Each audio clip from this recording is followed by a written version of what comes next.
श्रीलक्ष्मी कुबेरस्तोत्रम्। कुबेरो धनदः श्रीधः राजराजो धनेश्वरः। धनलक्ष्मी प्रियतमो धनाढ्यो धनिः प्रियः। दाक्षिण्यो धर्मनिरतः दयावन्तो दृढव्रतः। दिव्यलक्षणसम्पन्नो दीनार्तिजनरक्षकः। धान्यलक्ष्मी समाराध्यो धैर्यलक्ष्मी विराजितः। दयारूपो धर्मबुद्धिः धर्मसंरक्षणोत्सकः।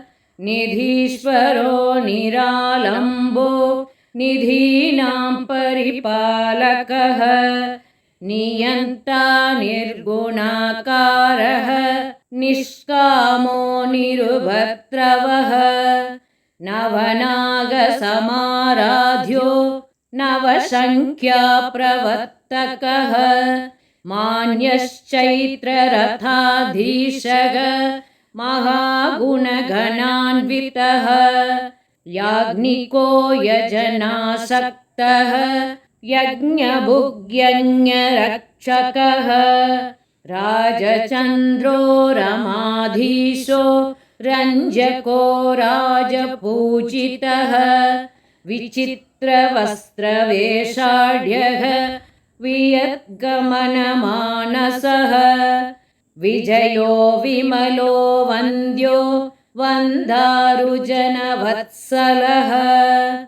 विरूपाक्षप्रियतमो विरागी विश्वतोमुखः। सर्वौ व्याप्तो सदानन्दः सर्वशक्तिसमन्वितः। सामदानरथः सौम्यः सर्वबाधानिवारकः।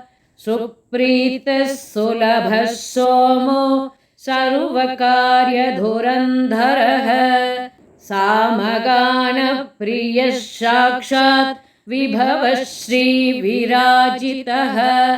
अश्ववाहनसम्प्रीतो अखिलाण्डप्रवर्तकः। अव्ययोच्चनसम्प्रीतः अमृतास्वादनप्रियः। अलकापुरसंवासी अहङ्कारविवर्जितः। उदारबुद्धिरुद्धाम वैभवो नरवाहनः। किन्नरेशो वैश्रवणः कालचक्रप्रवर्तकः। अष्टलक्ष्म्या समायुक्तः अव्यक्तोमलविग्रहः। लोकाराध्यो लोकपालो लोकवन्ध्यो सुलक्षणः। सुलभः शुभः शुद्धो शङ्कराराधनप्रियः।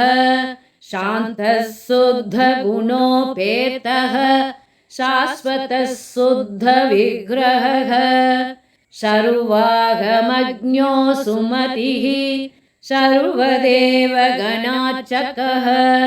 शङ्खहस्तधरः श्रीमान् परं ज्योतिः परात्परः। समाधिगुणसम्पन्नः शरण्यो दीनवत्सलः। परोपकारी पावघ्नः तरुणादित्यसन्निभः।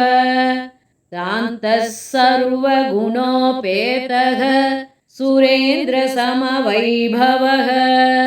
विश्वख्यातो वीतभयः अनन्तानन्तसौख्यदः। प्रातःकाले पठेत् स्तोत्रं शुचिर्भूत्वा दिने दिने। तेन प्राप्नोति पुरुषः श्रियं देवेन्द्रसन्निभम्।